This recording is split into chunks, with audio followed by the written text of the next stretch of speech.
The first time she said my name, it didn't sound like a question. It sounded like memory, like she'd known me long before she ever turned her head in my direction.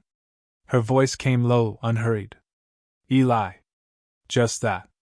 But it carried something I couldn't name. She was sitting at the edge of the desk, her husband's desk, tracing the rim of a coffee cup with one pale fingertip. Her wedding ring caught the afternoon light, a thin band flashing in and out of sight. She wasn't supposed to be there. Neither was I. I'd come to drop off a set of design proofs, half-finished, overworked, already late. The office was quiet, the kind of quiet that doesn't come from peace, but from people holding their breath. And then there was her. Claire. Not beautiful in the way people rush to describe, she didn't need that. There was something quieter, something that drew attention the way an open window does on a humid day. You don't mean to look, but you do. You always do. Her blouse was loose at the wrists. Her hair had come undone at one side, a few strands brushing the hollow of her throat. When she looked up at me, she smiled like she'd caught herself doing something she shouldn't. "You're the new assistant," she said. "Yes, ma'am." Her smile deepened, just slightly. "You don't need to call me that." I tried to look away, but she didn't. She watched me the way people study a painting they don't understand yet but can't stop thinking about. The clock ticked behind her, a small, steady sound that filled the spaces where words should have been. I could smell the faintest trace of her perfume, something floral, restrained, with a warmth underneath it that made the room feel smaller. I handed her the folder. My hand brushed hers, by accident, I think. She didn't pull away. Her fingers lingered just long enough to notice. For a second, I forgot what I was supposed to say. The air between us felt alive, electric, too aware of itself. She looked down, then back up, as if to test whether I'd imagined it. "Do you always look at people like that?" she asked softly. I laughed under my breath. "Like what?" "Like you're waiting for them to tell you something important." She said it with a half-smile, but there was a hesitation in it, a flicker of honesty she hadn't meant to show. I could feel my pulse in my hands. "I'm just—" I started, then stopped. "Just what?" The question hung there. I couldn't answer. Maybe I didn't want to. She turned slightly, her knee almost brushing against mine. A quiet shift, but it was enough to make everything else disappear, the noise from the hallway, the sound of cars below, even the guilt that should have kept me standing a little farther away. Her eyes met mine again, steady, unreadable, and for a moment I swore the whole world tilted toward her. Then, without looking away, she said it, barely above a whisper. "Your presence feels like a storm I want to chase." It didn't sound rehearsed. It didn't sound safe either. Before I could respond, before I could even breathe, the door clicked. A man's voice called from the hallway. "Claire? You still in here?" She straightened immediately, the air between us collapsing like something fragile breaking in two. Her hand dropped to her side, her face calm again. But her eyes, they didn't let go. "Later," she mouthed. Then she turned toward the door, leaving me standing there, heart unsteady, the echo of her whisper still moving through the air like thunder too far away to place. I didn't see her again for 3 days. 3 days of pretending not to think about that moment, the whisper, the sudden hush before her husband's voice at the door. But pretending never works. It only makes the thoughts come quieter, slower, finding new ways in. When she finally appeared again, it was in the design studio, late afternoon, most of the staff already gone. I was packing up, half distracted, when the glass door slid open and she stepped in like the light followed her. "Still here?" she asked, closing the door softly behind her. I nodded. "Trying to finish something that refuses to cooperate." She smiled faintly. "I know the feeling." Her tone wasn't playful. There was something tired underneath it, something that didn't belong to a woman who had everything. I'd learned pieces of her story from whispered office talk. Her husband, Mr. Rowan, ran the firm with a precision that made people nervous. She'd been married to him nearly 20 years. 2 kids grown and gone. A life built on routines that didn't leave room for surprises. Maybe that's why she looked at me the way she did now, like she was startled by her own curiosity. She moved closer, her heels quiet against the floor. "You're younger than I expected," she said, almost to herself. "Is that a good thing? I'm not sure yet." The silence after that wasn't empty. It hummed.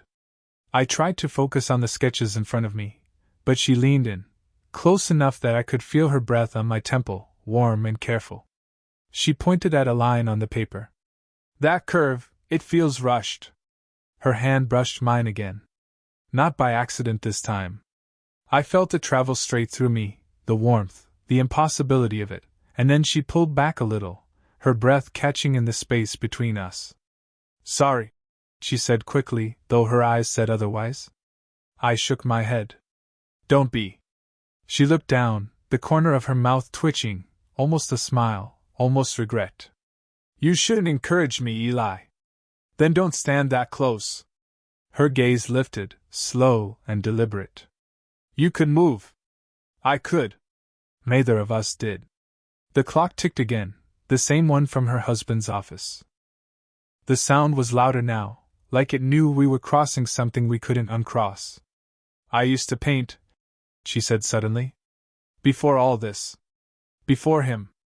I thought if I stopped I'd have more time for life, I guess."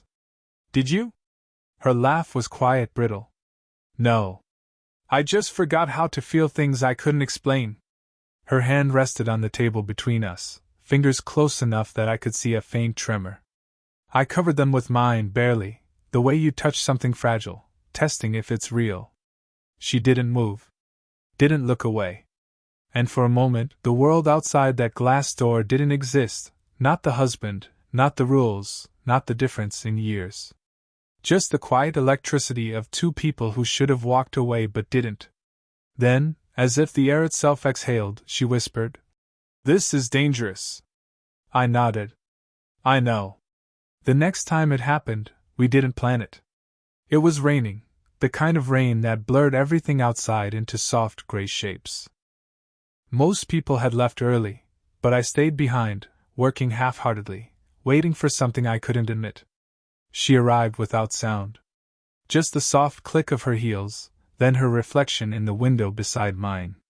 "You shouldn't still be here," she murmured. "You shouldn't either." She smiled at that, the faintest curve of lips that looked both amused and tired. "Maybe I didn't want to go home yet." Her umbrella was dripping near the doorway, her hair slightly damp, loose from its usual composure.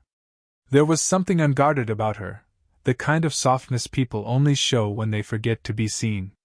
I stood, unsure whether to step closer or keep the distance that had already failed us before. She looked past me to the sketches on the wall, the ones I'd been struggling with for days. "Show me," she said.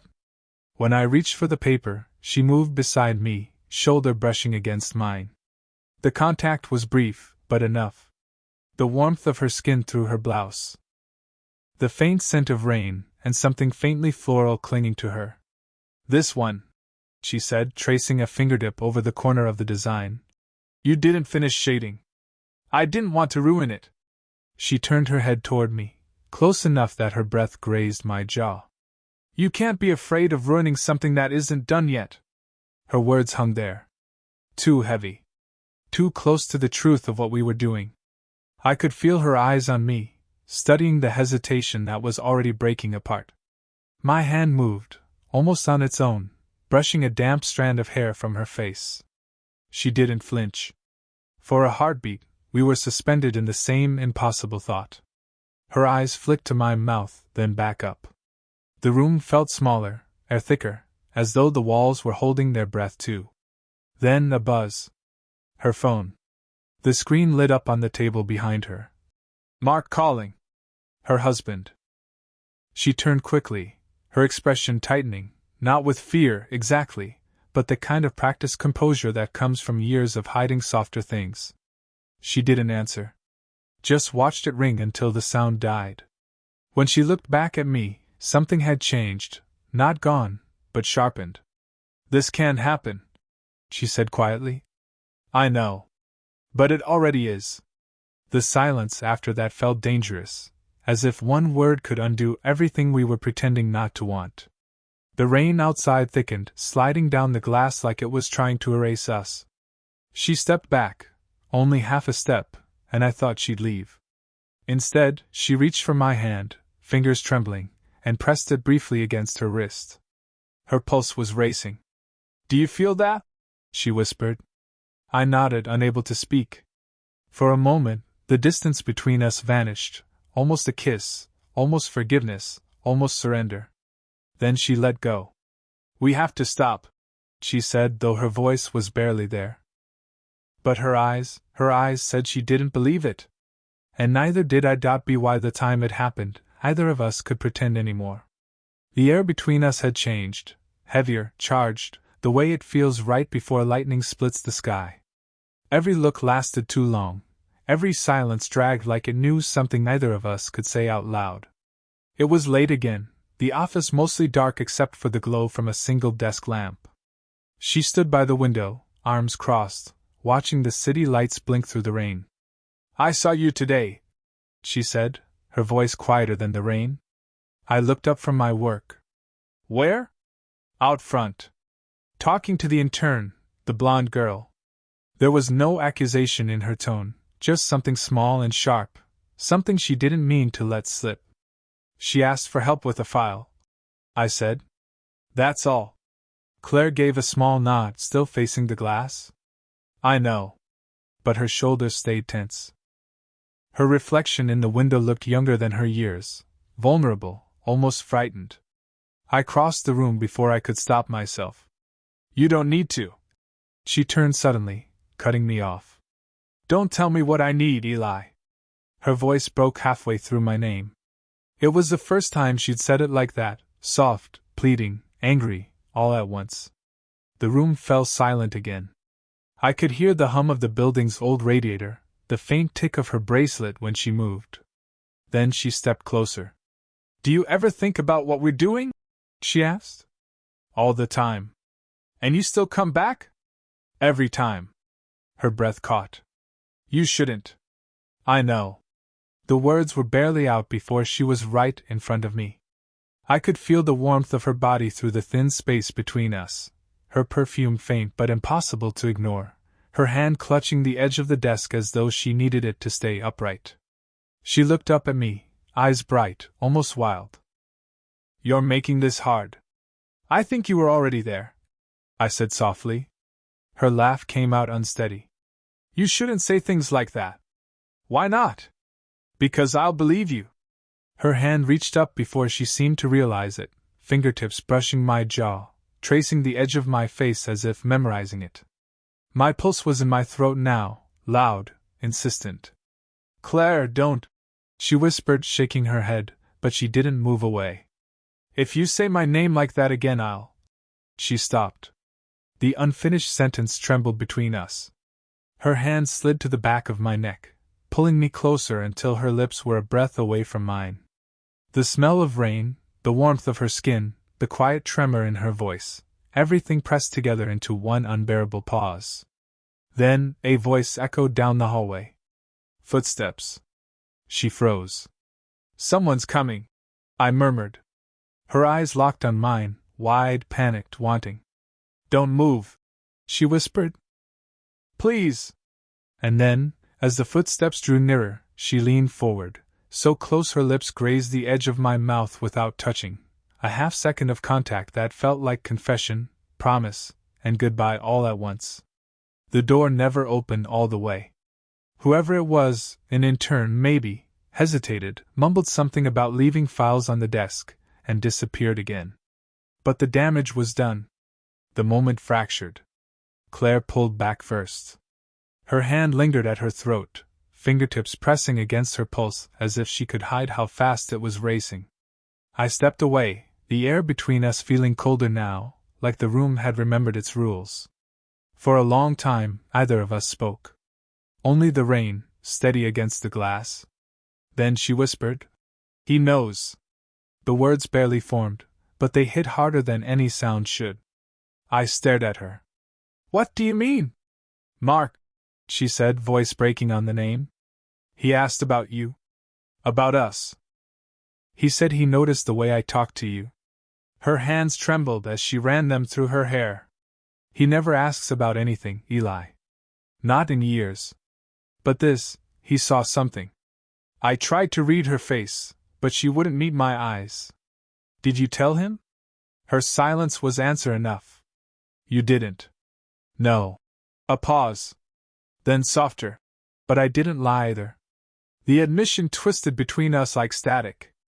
She was right, silence wasn't a lie, but it wasn't safety either. I could feel the weight of her words settling in my chest. Everything we hadn't said was catching up. What are you going to do? I asked. She finally looked at me, eyes wide and wet, though she was still fighting to stay composed. I don't know. He's suspicious. He'll look for proof. And if he finds it? Her voice was barely there.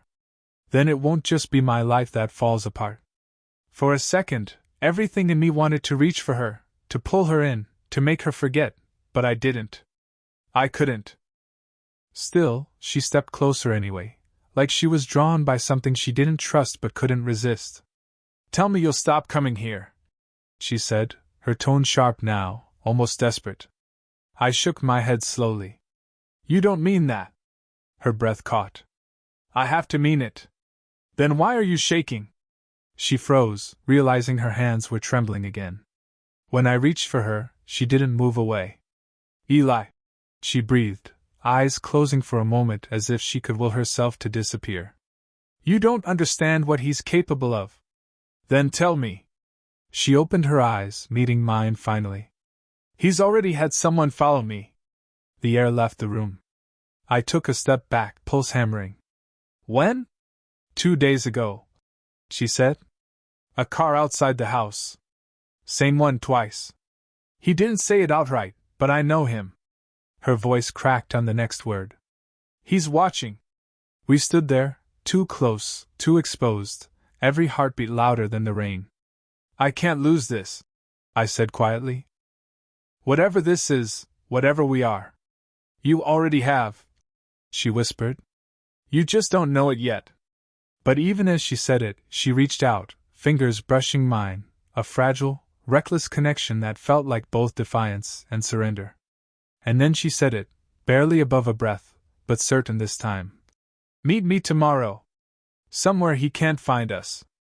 The next evening, I found her exactly where she said she'd be, the small, hidden cafe off the edge of the city, tucked behind an alley no one bothered to find twice. Rain again. Always rain. It seemed to follow her, softening everything it touched. She was already seated when I arrived, hair pulled back, no jewelry this time. She looked smaller somehow, not fragile, but stripped of all the armor she usually wore. When she saw me, she smiled faintly, the kind of smile that's half apology, half relief. You came, she said. I said I would.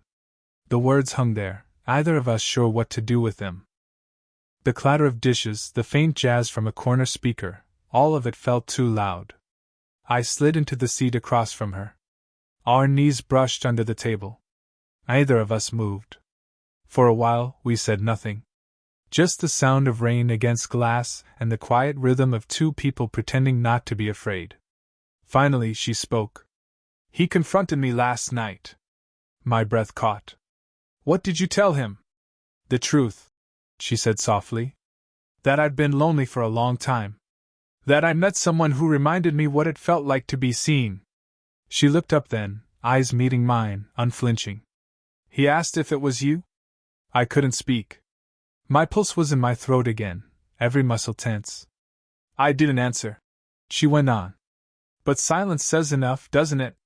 Her hand trembled slightly as she reached for her cup.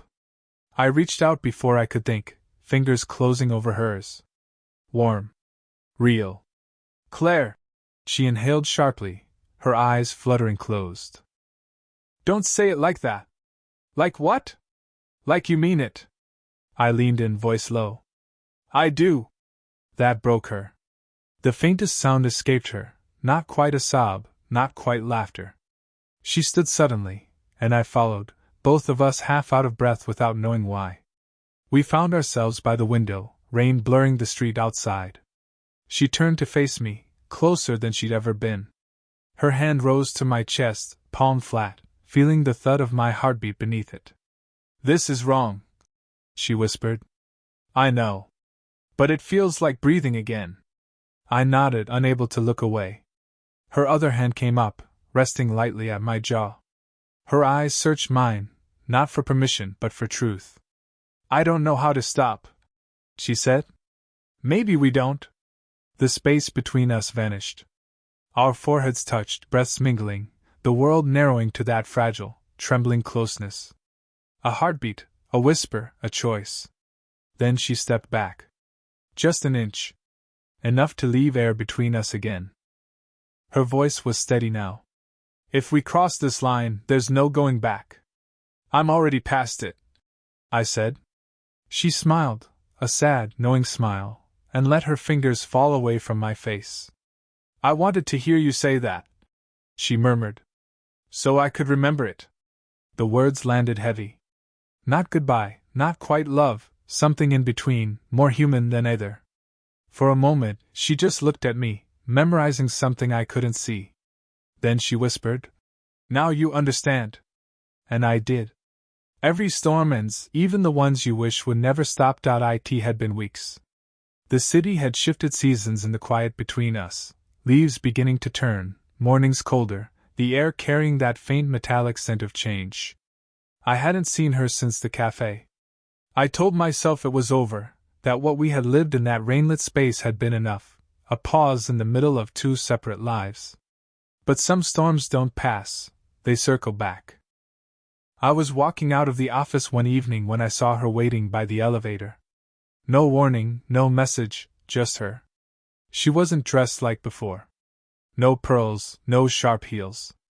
Just a dark coat, her hair loose and curling slightly from the mist. She looked younger, freer, as if she'd set something down. "Claire." She smiled. "You sound surprised. I didn't think I'd see you here again." "I didn't either," she said, eyes flicking to the floor and back. "But I had to." The elevator doors opened. We stepped inside together. The quiet hum of descent filled the space, broken only by the sound of her breathing, steady, deliberate. "I left him," she said finally. The words landed like soft thunder. "He knew," she continued. "Maybe not everything, but enough. And I realized. I'd been afraid of what it meant to want something real again." She turned toward me, her expression calm, almost fragile. "You reminded me I was still alive, Eli." That scared me more than him ever could. I wanted to say something, anything, but nothing fit. So I just reached out, brushing my fingers against hers. She didn't pull away this time. When the elevator stopped, either of us moved. The doors slid open to the dim lobby light, but we stayed there, suspended between leaving and staying. "I don't expect you to fix me," she said quietly. "I just don't want to keep pretending I don't feel this." Her voice trembled on the last word. I stepped closer, closing the small space between us until her forehead rested lightly against my chest. The scent of her hair, rain and something faintly sweet, brought everything back at once. My hand found hers, fingers intertwining without thought. For a long moment, we just stood there, no titles, no guilt, no age between us. Just two people who had finally stopped running from the same storm. When she looked up, I brushed a strand of hair from her cheek. "So what happens now?" I asked. She smiled softly. "Maybe we start over. No hiding. No shouldn't. Just start." Outside, the rain had eased into a quiet drizzle. She leaned up, pressing a small, slow kiss to my forehead, gentle, grounding, real. It wasn't passion, it was peace.